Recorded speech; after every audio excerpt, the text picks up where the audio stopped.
Welcome. So here's the second part of it.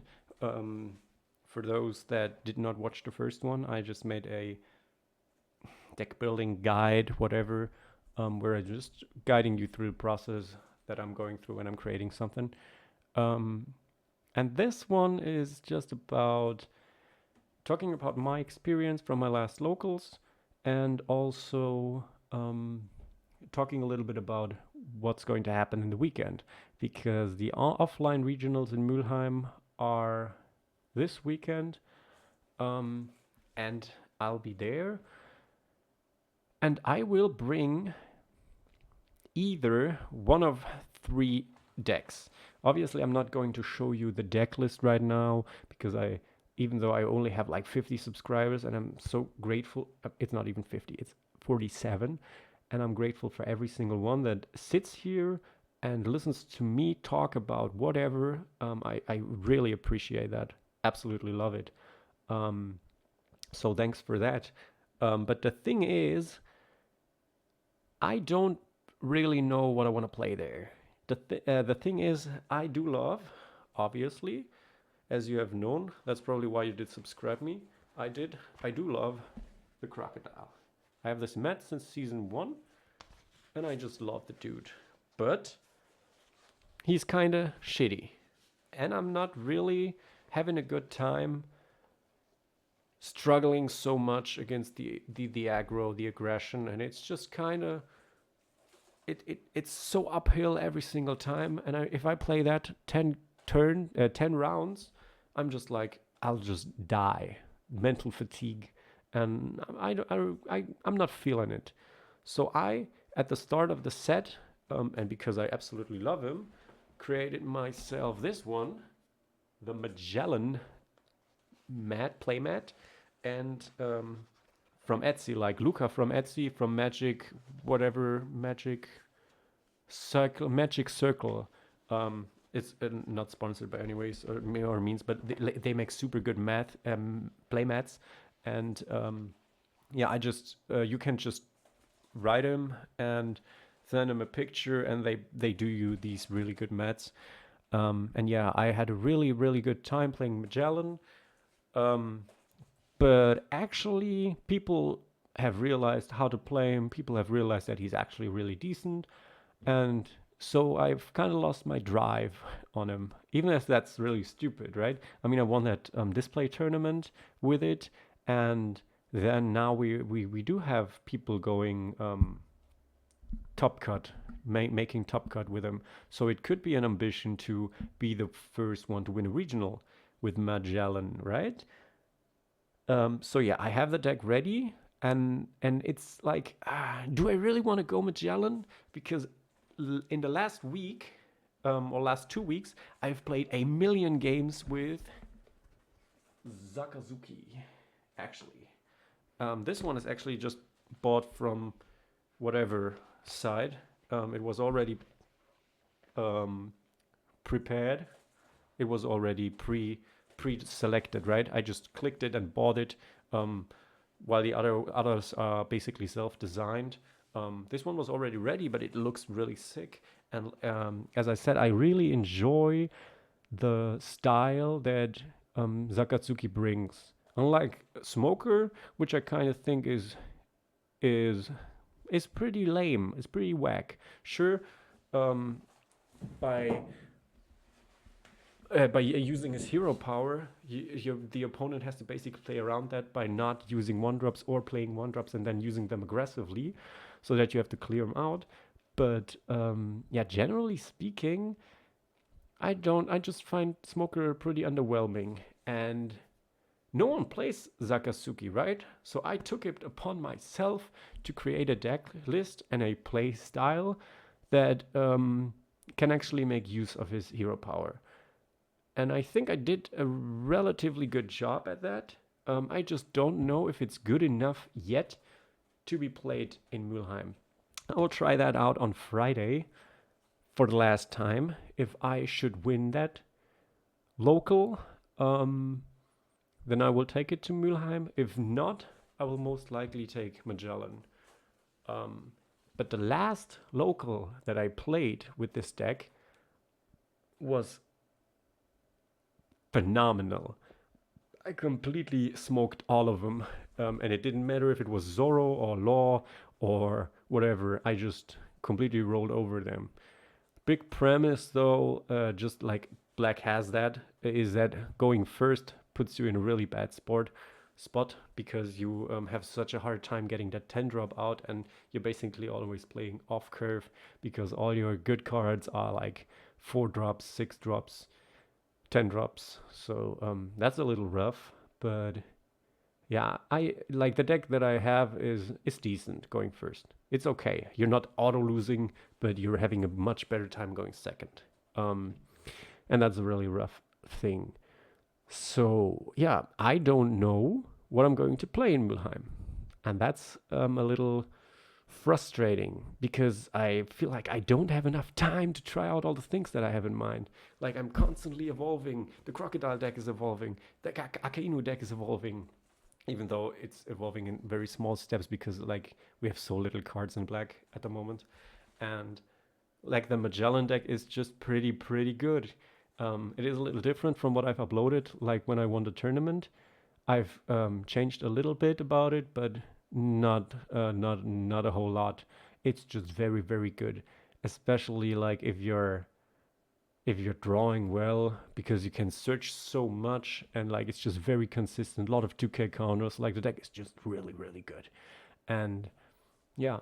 So how my week looks like what it looks like now is I'll probably take one more local on Friday, and then I'll be at Mülheim on Saturday. And the thing is, what is the thing? What am I even talking about? I don't know. There is no thing. The thing is, there is the thing again. The thing is, there are probably, if we look at like stats from the last tournaments, there's round about 15% of all players are like Zoros, right? And 15% are like, or is it 15? Or is it 35?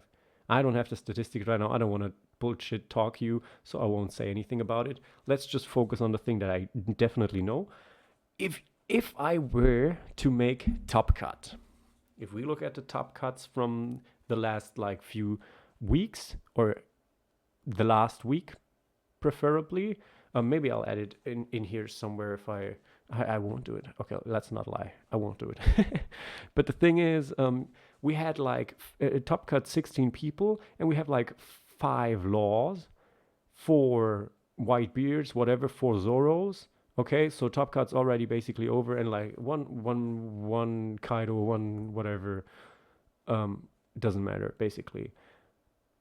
And in the other tournament, we had like 5 Zoros, 2 laws, or no laws at all, whatever, and Whitebeards, and no Kinemons. No Kinemon ever makes a top cut anymore, and no Dofis as well. So the thing is, at the start of the tournament, it can be possible that you're playing against Garb. It can be possible that you are playing against Magellan or Smoker or Crocodile. But as soon as you start winning and you start climbing, these decks that are not S tier, tier 1, are going to be dropping. They are going to be seated in a lower tier, basically. So you are, if you're on a 4-game win streak, much more likely to play Whitebeard in game 5, 6, 7, 8, 9, and 10. Yeah? So if you manage to win the first rounds, you are much more likely to play Whitebeard, Zoro, Law than you are to playing any other deck. Sure, there is that one kid every regional that makes top cut. If you are unlucky and you play against that kid, then so be it, right? Then that just happened. But in terms of preparation, it makes no sense to have a deck that is fully prepared to play against Kid, 8-cost Kid, right? Sure, you can put in Otama and Jet Pistol. If you're playing red, you're doing it anyways. If you're playing black, you can put in something that can remove him. Easy, because it's in your deck anyways. But it makes no sense if I'm playing Crocodile, for example, to just put in 4 times Hydra, just so that if I have to play against the kid, I can remove the 8 cost kid. If I really have to play against him, and so be it, right? I would lose that matchup, because Hydra in most cases does not help me out enough to justify having it in the deck. Sure, I can just put in 1 or 2, but if I don't draw it, then I just have a dead card in any other matchup, right? So why would I do that? So that's a pretty tricky thing. So I suggest to everyone to just prepare against Whitebeard, Zoro, and Law, basically.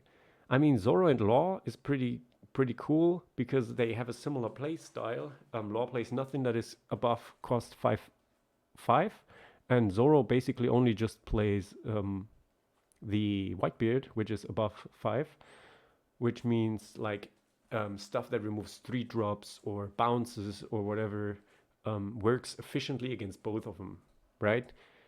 Even though bouncing against Law is kind of useless, against Zoro it's okay-ish. Depending on if you bounce a searcher, then it's bad, obviously. But other than that, like it can, the general idea is that the deck is very similar in power level, or in character levels, so that if you have a deck that works against one, it's very likely to work against the other, right? That's why Dofi, for example, works really well, because Dofi can work against Whitebeard and Zoro pretty good, and it works against Law as well, right? It works against Law as well. That's it, because you can always just build board and whatever while putting on the aggression at the same time. So that's really good. That's why Dofi is just a good pick, right? And I mean, in the end, I basically I don't even know why I'm doing this video. I'm just sharing my experiences and my thoughts. I hope you enjoy that kind of content, by the way. If you do enjoy it, let me know. If you think that video is completely garbage and you don't want to see any of that because I'm a TCG channel and you just want to see gameplay, that's totally fine. It's totally cool. Just let me know and I will try to do that. Yeah, but I thought it might be a good idea to just talk you through whatever is happening currently and what is happening in my brain and in my mind and in my free time, right? Because in the end, it's still my free time that I'm using to play card games and to go to these locals and to prepare for this. And maybe you have no idea how to prepare for an event like this. I mean, I only have one experience in doing that, so I'm no pro. I'm just an average dude who is just a little obsessed with the One Piece trading card game. But I'm no better than you. I'm no better than anyone else. I might even be worse. I mean, we will see at the regionals, right? If I go there with my completely niche deck and I get completely blown out of the water, so be it, right? I would use that to improve, and I would try again next time. I mean, in the end, it's a process, right? We're all learning, and I mean, I could just play Zoro and try my best there, but I feel like that would be a waste, right? I'm not enjoying playing Zoro, and it doesn't challenge me to do that. While I do, like I said in the other video, and I think it was this video actually, I hate the uphill battle that I'm having with Croc constantly, but at the same time I also love it. And I think that's a part of why I'm playing these decks, these off-meta Z-tier list, whatever decks, is because I kind of like having to earn a victory, having to push through to get what I want, right? It's kind of like that, and I'm like very competitive at heart. When I used to play like League of Legends, it was always really intense, and I could get really invested into the game, and I feel like it is the same happening here again. it's just not as toxic. People are really nice and I really enjoy it. And even when I lose, I can always take something from that and just improve and be better at the next time, right? And I mean, you have fundamentals that don't necessarily change with every deck that you play. Like when you're playing Crocodile or Zoro, it's always the same anyways, right? If I really want to clear something, I'll go with 7 because he needs to drop 2 cards. So like these things don't change, right? The only thing that change is how easy it is to achieve victory and how stylish you look with while doing it, right? I mean, if you're pulling off a victory or a top cut with a Crocodile, it shows 1, you're a really big Crocodile fan. 2, you're really, really good at the game and maybe at deck building. And 3, fuck Zoro. Okay? Fuck Red. That's what you show when you do that. And if I could achieve that, I would love it. Actually, when I'm talking about it, I really want to play Crocodile. Maybe at the last locals, I'll try Crocodile. But I really want to show you the Akainu deck, like the Sakazuki one. It is so fun. It is so cool. And there is nothing better than just removing whatever your opponent plays. Like, he plays a Whitebeard, and you're like, oh, I don't know if that was actually allowed to be in the video. Huh? Well, it just happened. It's not like I'm getting monetized anyways. So, yeah, now that, but yeah, you can show them the middle finger, and you just remove that. And I really love that. I really, really love that. And Crocodile just doesn't have the option to do that because he can't really play any high impact cards. Like you're having to invest so much around playing events that you can't play anything bigger, right? The biggest thing that I can play consistently without losing the game right afterwards is Dofi, because he gets on the board, he bounces something, and that's a very good thing because it does something while being played. If I play Douglas Bullet, for example, or any other 9K vanilla or whatever, these just stay on the board and get removed immediately afterwards because like removal is just so oppressive in this game, right? So yeah, you're just kind of playing Crocodile, you're just kind of handcuffing yourself. And yeah, as I said, I kind of like it, but I don't like it that much. So Mülheim, I do not know what I will bring yet, but I will find it out. And afterwards, maybe I will upload a video from there.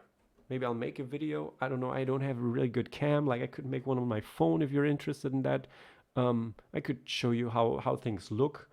But you have tons of other YouTubers that you're watching that do the same thing probably, and that have way better equipment than I do. So it's probably enough if you watch their stuff.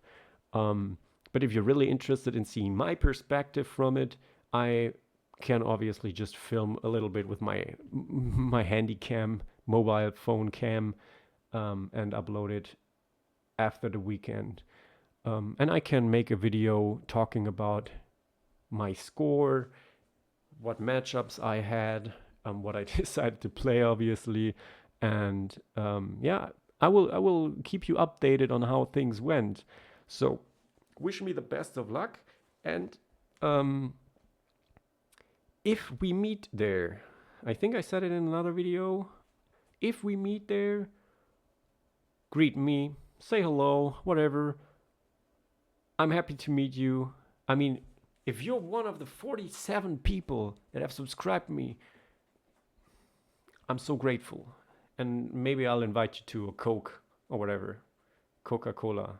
Not like cocaine, but you understand me, right? Okay. So, thanks for watching. I hope this video was okay. I mean, I'm just seeing 20 minutes of me talking. No idea if you liked it, no idea. Let me know. And we will see each other next week. Maybe, just maybe, I will upload another video this week. But if not, then we see each other on Monday. See you.